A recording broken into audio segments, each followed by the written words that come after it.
My father said, "Seats are for contributors." I replied, "Then pay yourself."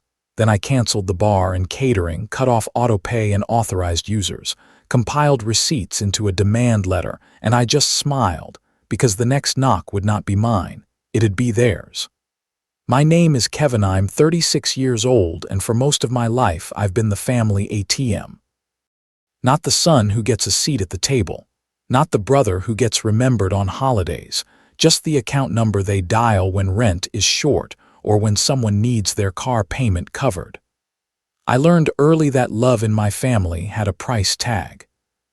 When I was 16, I saved up for 2 years to buy a gaming PC. I had built it myself, researched every component, dreamed about it every night. 3 weeks after I finally assembled it, I came home from school to find it gone. My parents had sold it to fund a down payment on my older brother Andrew's first car, a Mustang, red with leather seats. When I asked why they hadn't asked me first, my father looked at me like I'd spoken a foreign language. "Andrew needed it more," he said simply. "You'll understand when you're older." I never got the money back. I never got an apology. I just got used to it. By the time I was in college, I was working 2 jobs to cover my tuition while my parents paid for Andrew's fraternity fees and spring break trips. When I graduated and started my career in software development, the calls started coming weekly. Mom needed help with the mortgage. Dad's truck needed new tires. Andrew was short on his wedding deposit. My younger sister, Claire, needed her student loans covered because she'd spent her financial aid on a trip to Europe. I paid every time because that's what family does, right? I told myself it was temporary. I told myself that one day they'd see me. Really see me. Not as a wallet, not as a backup plan, but as Kevin, their son, their brother. But that day never came. At family dinners, I sat at the far end of the table, the spot near the kitchen door where people brush past me to refill drinks. At holidays, my gifts were open last, sometimes forgotten entirely until someone noticed the unopened box days later. At celebrations, I was the one taking photos, never in them. Andrew was the golden child, captain of his high school football team, business degree from a state school, a wife who looked like she stepped out of a magazine. Claire was the baby, the one who could do no wrong even when she totaled her car or flunked out of her first semester. I was just Kevin. Dependable, invisible Kevin. I didn't complain. I smiled when they needed me, transferred money without asking questions, and showed up when they called. I convinced myself that quiet loyalty was its own reward. But there's a difference between being patient and being a doormat. It took me 36 years to learn that. The invitation to Andrew's housewarming party arrived 3 weeks ago. It was printed on heavy card stock, embossed lettering, the kind of invitation that cost more per card than I used to spend on lunch. The house itself was in an upscale neighborhood, the kind with gates and landscaped medians. I knew Andrew couldn't afford it on his own. I also knew where the down payment had come from. 6 months earlier, he'd called me at 11 p.m., voice tight with panic. The seller was threatening to back out unless he could come up with another $20,000 by the end of the week. I'd wired the money the next morning. He'd thanked me briefly, promised to pay me back, then never mentioned it again. I still went to the housewarming. I still brought a gift. An expensive whiskey decanter said I knew he'd love. I told myself this time would be different. I was wrong. The house was everything Andrew wanted. Vated ceilings, marble countertops, a backyard with an outdoor kitchen, and a fire pit surrounded by cushioned seating.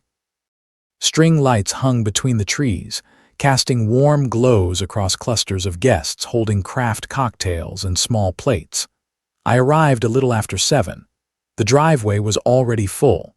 Luxury cars lined up like a showroom.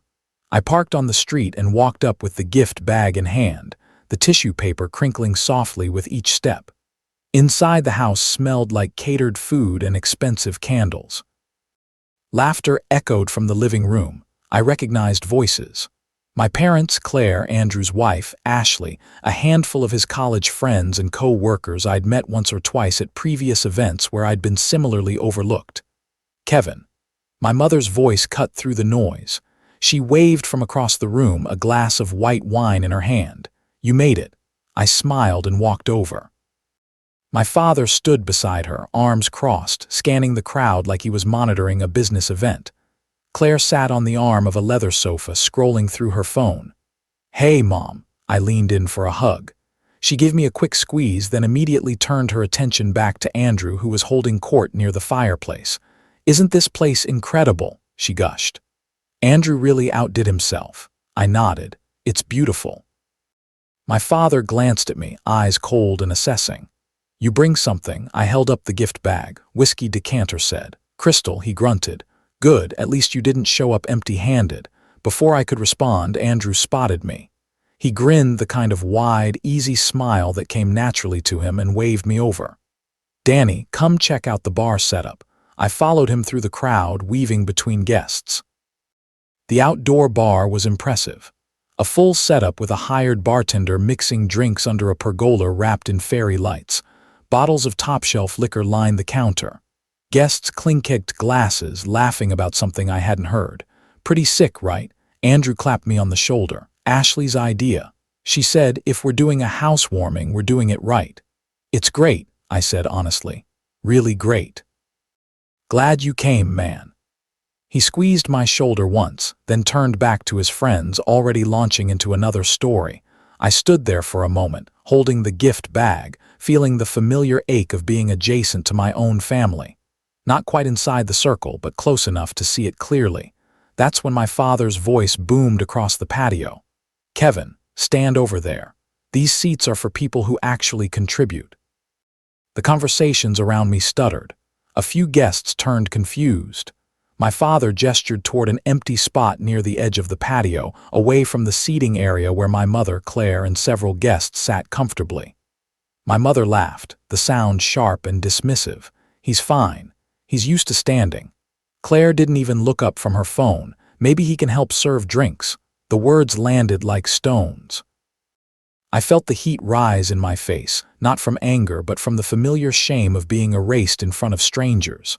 A few guests glanced away uncomfortably. Others pretended they hadn't heard, but I had heard loud and clear. I smiled. It was the kind of smile that didn't reach my eyes, the kind I'd perfected over years of swallowing disappointment. I picked up the gift bag I'd set down, turned on my heel, and walked calmly toward the front door. Behind me, the noise resumed. Someone laughed. The bartender shook a cocktail shaker. Music played softly from outdoor speakers. No one called after me, not yet. I made it to my car before the first text came through. It was from Andrew. "Dude, where'd you go?" I stared at the screen, thumb hovering over the keyboard. Part of me wanted to respond, to explain, to give him one more chance to understand, but I didn't. I set the phone face down on the passenger seat and started the engine. The drive home was quiet. No music, no radio, just the hum of tires on asphalt and the occasional street light passing overhead. My hands gripped the steering wheel tighter than necessary, knuckles pale in the dim glow of the dashboard. I replayed the moment over and over. My father's voice, my mother's laugh, Claire's casual cruelty, the way Andrew hadn't even turned around when I left. For 36 years, I had convinced myself that patience would be rewarded, that loyalty meant something, that if I just kept showing up, kept paying, kept smiling, eventually they would see me as more than a convenient solution to their problems. But they didn't. They never would. I thought about the down payment I'd wired for the house. The bar tab I'd quietly agreed to cover when Andrew called 2 weeks ago, sheepish and apologetic, saying the catering costs had run over budget. The new furniture in the living room I'd helped finance when Ashley mentioned their credit cards were maxed out. I thought about every birthday they'd forgotten, every holiday where my gift went unopened, every family photo I wasn't in. And I realized something that should have been obvious years ago. I wasn't family to them, I was a resource. When I got home, I didn't turn on the lights. I sat in the dark living room of my small, paid-off condo, staring at nothing. My phone buzzed again, another text from Andrew, then one from my mother. I didn't read them. Instead, I opened my laptop and logged into my banking app. The screen glowed in the darkness. rows of transactions staring back at me like a ledger of everything I'd given and nothing I'd received. Transfers to Andrew, payments to my parents, charges for Claire's emergencies, months of records, years really. I opened a new tab and pulled up the reservation confirmation for the catering company, then the bar service contract, then the receipt for the down payment on the house, still showing my name as the payer with a note that Andrew would reimburse me within 6 months. That deadline had passed 4 months ago. I sat there for a long time, finger hovering over the mouse. Outside, a dog barked in the distance. A car drove past, headlights briefly sweeping across my window. Then I started clicking. First, I canceled the bar service authorization. The automated system confirmed immediately. Second, I sent an email to the catering company formally requesting they halt service unless alternate payment was provided within the hour. Then I closed the laptop. I didn't feel triumphant. I didn't feel angry. I just felt tired. And for the first time in a long time, I felt something else too, free. The first call came at 9:47 p.m. Andrew, I let it ring through to voicemail. 10 seconds later, he called again, then a third time. I finally answered on the fourth call. What the hell, Kevin? His voice was tight, barely controlled. The bartender just shut down the bar. He says the tab isn't authorized anymore. I leaned back against my couch, phone pressed to my ear. That's correct. There was a pause. What do you mean that's correct? You said you'd cover it. I did until I was told to stand aside because I don't contribute. Another pause, longer this time. In the background, I could hear muffled voices, someone asking Andrew what was going on. Dude, that was just Dad being Dad. You know how he is. Yeah, I said quietly. I do. Come on, don't do this. We've got like 40 people here. This is embarrassing. Then pay for it yourself. I can't. I don't have that kind of cash on me and Ashley's card is maxed. You know that. I did know that because I'd been covering the difference for months. Not my problem anymore, Andrew. Kevin, seriously. I hung up. The phone buzzed immediately with texts. Andrew, my mother, Claire, even Ashley. I turned off my phone and set it on the coffee table. 20 minutes later, my laptop chimed with an email notification. The catering company confirming they'd suspended service per my request and would be packing up unless alternate payment arrangements were made within 30 minutes. I didn't respond. Instead, I made myself a cup of tea, sat by the window, and watched the city lights flicker in the distance. Somewhere across town, Andrew's perfect housewarming party was falling apart. Guests were probably confused, whispering among themselves. My parents were likely scrambling, trying to save face. Claire was probably complaining loudly, blaming me for ruining the night. And for once, I didn't care because I wasn't there to fix it. I wasn't there to smile and apologize and transfer money and pretend everything was fine. I was here in my own space, finally putting myself first. The tea was still hot when my laptop chimed again. Another email, this time from my bank, confirming the cancellation of a recurring transfer I'd set up months ago to cover Andrew's car insurance. I clicked confirm. Then I opened a spreadsheet and started making a list. Every account tied to my name, every subscription I'd quietly been paying. Every bill that had somehow become my responsibility, utilities for my parents' house, Claire's phone plan, Andrew's gym membership, even the streaming services they all used but never thanked me for. One by one, I went through them. Cancel, cancel, cancel. It felt like peeling off layers of weight I hadn't realized I'd been carrying. By the time I finished, it was past midnight. My phone still powered off, sat silent on the table. The condo was quiet, just the hum of the refrigerator and the distant sound of traffic below. I didn't feel guilty. I didn't feel conflicted. I felt calm. And tomorrow they'd start to realize exactly how much they'd taken for granted. They showed up at my door the next afternoon, all of them. Andrew, my parents, even Claire. I saw them through the peephole, clustered on my doorstep like a delegation. My father's face was set in a hard line. My mother looked worried, wringing her hands. Andrew kept glancing at his phone. Claire stood slightly apart, arms crossed, already irritated. I almost didn't open the door, but I did. Kevin. My father's voice was clipped. We need to talk about you know damn well about what. He pushed past me into the condo without waiting for an invitation. The others followed. I closed the door slowly, watching them spread out in my living room like they owned it. Andrew spoke first. The party was a disaster. Do you have any idea how humiliating that was? I can imagine. The caterers packed up in front of everyone. The bar shut down mid-drink. Ashley's mortified. Her boss was there. Kevin, her boss. I leaned against the wall, arms folded. So pay them yourself. I told you I don't have. Then maybe you shouldn't have hosted a party you couldn't afford. My mother stepped forward, hands still twisting together. Honey, this isn't like you. You've always been so understanding. Understanding.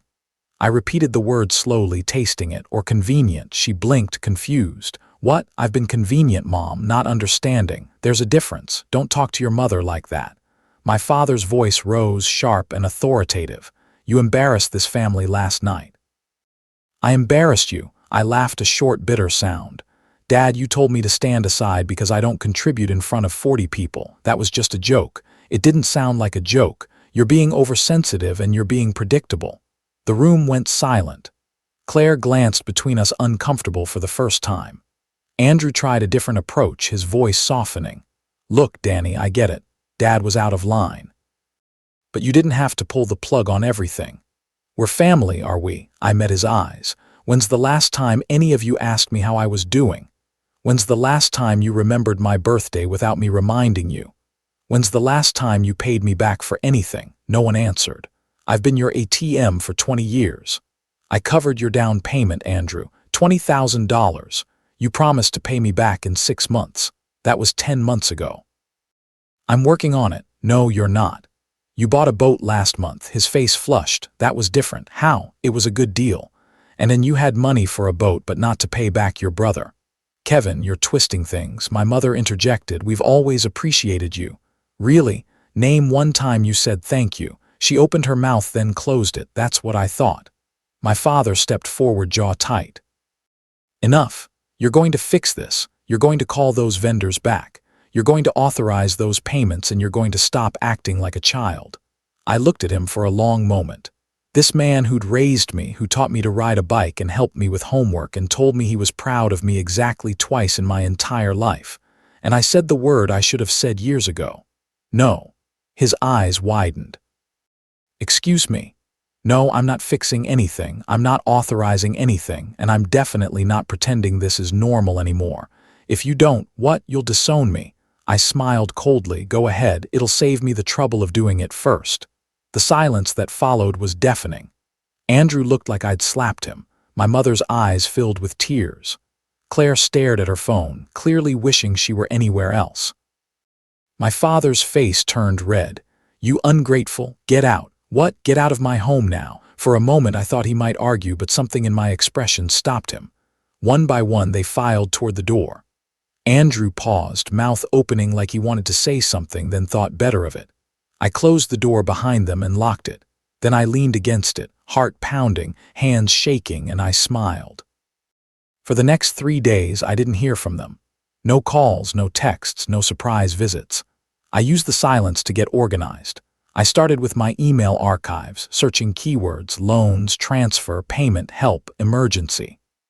The results were staggering. Hundreds of messages spanning back years, each one a small request that had never been repaid, a favor that had never been returned. I created a folder and started sorting them chronologically. March 2019, transferred $1,200 to cover my parents' mortgage when Dad's truck broke down. July 2019, paid $800 for Claire's textbooks after she spent her student loan refund on concert tickets. November 2020, wired $5,000 to Andrew for his wedding venue deposit. April 2021 covered $950 for my mother's dental work. The list went on and on. I opened a spreadsheet and started itemizing everything. Date, amount, recipient, reason, whether it had been repaid. The repaid column remained almost entirely empty. By the time I finished, the total came to over $87,000. I stared at the number, feeling a strange mix of vindication and sadness. Nearly $90,000 given freely, never expected back because I'd been taught that family didn't keep score. but they had been keeping score, just in a different way. Every time they'd called me dependable, they meant useful. Every time they'd said I was reliable, they meant available. Every time they'd thanked me, it was a prelude to the next ask. I saved the spreadsheet and moved on to the contracts. The bar service agreement for Andrew's party included a clause that required 48 hours notice for cancellation. I'd canceled with 6 hours notice, which meant I'd technically fulfilled my obligation. The venue had simply chosen to halt service immediately when payment authorization was revoked. The catering company was similar. My name was on the contract as the financial guarantor, but there was no clause requiring me to maintain that guarantee if the event itself violated the terms. And since I hadn't been treated as a guest in good standing, I had every right to withdraw support. Then there was the house. I pulled up the down payment receipt. My name was listed as the payer with a handwritten note from Andrew promising repayment within 6 months. The note wasn't legally binding, but it was evidence. I also found the mortgage pre-approval letter Andrew had shared with me months ago. It showed that, without my down payment contribution, he wouldn't have qualified for the loan amount needed to close on the house. I saved everything to a dedicated folder on my desktop. Contracts, receipts, emails, text message screenshots. If they wanted to accuse me of abandoning the family, I had a paper trail that showed exactly who'd been abandoned. That night, I sat at my kitchen table with a cup of coffee and started drafting an email. Not to them, not yet. To a lawyer. I'd never sued family before. I'd never even considered it. But the more I looked at the evidence, the clearer it became that this wasn't just about emotional boundaries. It was about financial accountability. I explained the situation briefly, outlined the amounts, attached the spreadsheet and key documents. Then I hit send. 2 hours later, I got a response. This is a strong case for financial recovery. Let's schedule a consultation. I booked the appointment for the following Monday. In the meantime, I made one more change. I logged into my parents' utility account, the one I'd been quietly paying for the past 3 years after Dad's hours got cut at work. The balance was current, Autopay enabled through my checking account. I turned off Autopay. Then I sent a polite email to the utility company requesting they remove my payment information from the account. Within minutes, I received a confirmation. I did the same for Claire's phone plan and Andrew's car insurance.